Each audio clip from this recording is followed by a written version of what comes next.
άρχισε η οδύσσιά μου.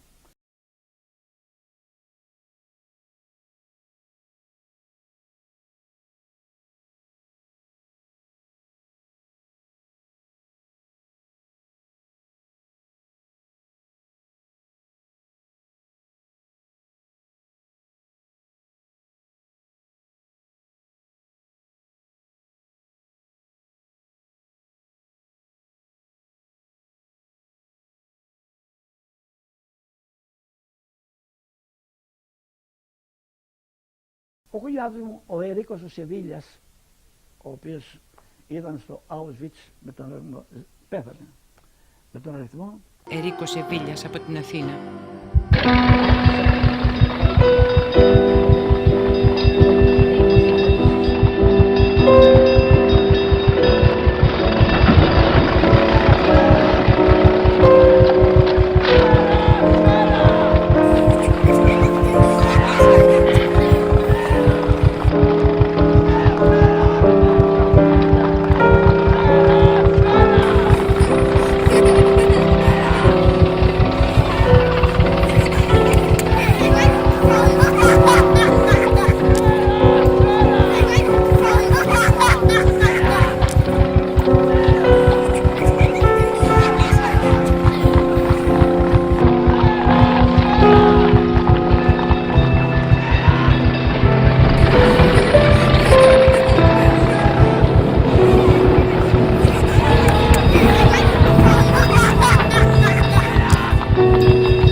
Και από εκεί, πρόσχημα, από εκεί άρχισε η τριβή των εαμητών να κατέβει στο Ελλάς με τους χίτες.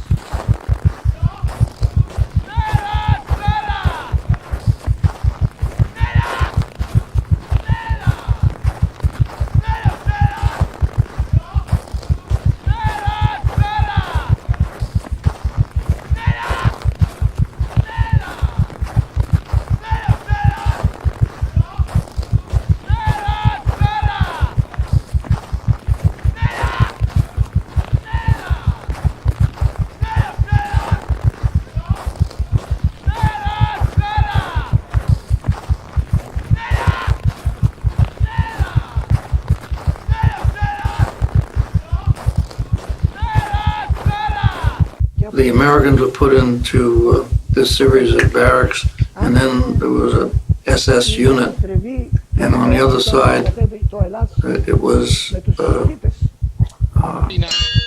political prisoners. And so they had become so weakened and incapable of doing the job that the Germans wanted done, and because it was a digging into a mountainside. They were building an underground factory hidden from any planes that might come over the mountain.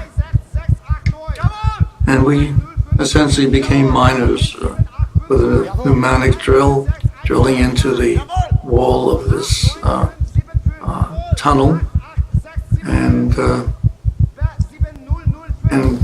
when that was done, a German munitions person came in and put charges into these holes that were drilled. We went out, and they blasted the wall, and then we would march back in to load the rock pieces into mining cars, which were pushed out and dumped into a river that ran alongside the mountain. And this was our daily work, 10 hours a day, and the food was very sparse. They gave us what they called coffee in the morning, was chicory boiled in water, and then we were lined up and had to call off our German ID number, and then we would march down to the mines where we worked for 10 hours a day, and then marched back and got what they called our daily ration, which was 6 fellows on a loaf of German black bread, and eventually that became 8 fellows on a loaf of bread. It was not until after the war was over that we learned that these breads actually contained almost 50% sawdust. So it was a very limited diet. The soup was very sparse. In the previous camp, at least, you saw some vegetables once in a while, but here they were turnip greens that were boiled in water, and that is what the soup was made up of. So we certainly lost a lot of weight in a very short time. The Battle of the Bulge, December 16, 1944 through January 25, 1945, the Ardennes. Following the successful Normandy landings in June 1944 and the various landings in southern France, the Allied powers advanced quickly through France, faster than what the military leadership of both the Allies and Germany had anticipated. Due to this, the Allied troops were suffering from fatigue from weeks of combat. Supplies were dangerously low, and the supply lines themselves were extremely thin. Hitler decided that if the German army could quickly attack through the Belgian Ardennes forest, a weak, quiet part in the Allied line, occupied by battle-weary units, and capture the Allies' supply port of Antwerp, he could split the Allied front in two. As a result of this, Hitler could make a separate peace with Britain and the USA rather than unconditional surrender and focus on Soviet Russia. This was all fantasy, and his commanders were not optimistic the offensive would go ahead. After a 2-hour artillery bombardment on the Allied lines, the attack, comprising of 200,000 German troops and almost 1,000 tanks of the 5th and 6th Panzer Armies and the 7th Army, began on the American forces on December 16, 1944. The German forces achieved complete surprise on the outnumbered American troops. Special forces caused confusion by sending in English-speaking German soldiers dressed up in U.S. uniforms who changed road signs and cut telephone wires. The bad weather for the moment was also too cloudy and foggy, which meant that the might of the Allied Air Force could not be used. Many U.S. units became overrun or had to surrender. Those that were not established a defense around road junctions at Saint-Vith and Bastogne. The difficult terrain of the Ardennes made a large-scale offensive unexpected, so it would take a while for the Allied High Command to accept that this was a major attack. While the Germans did see some success in the center, the northern 6th Panzer Army's advance stalled within a few days. On December 18th, the 101st Airborne Division were surrounded by the Germans at Bastogne. Cold, starved, outnumbered, and low on ammunition, the 101st would hold out for 7 days against the German assault. On Christmas Eve, some German troops almost reached the River Meuse, but with little fuel, the German advance had reached its peak. On December 26th, General Patton's Third Army, which had completely turned around from its advance, relieved the 101st at Bastogne. The German resupply difficulties had grown and the skies had cleared, allowing the Allied air power the ability to target German forces. The German blitzkrieg tactics also couldn't work in the heavily wooded, snowy forests, deep valleys, and narrow roads of the Ardennes. Even heavily armored vehicles such as the Germans' Tiger II heavy tank could not turn the tide because it consumed huge amounts of fuel.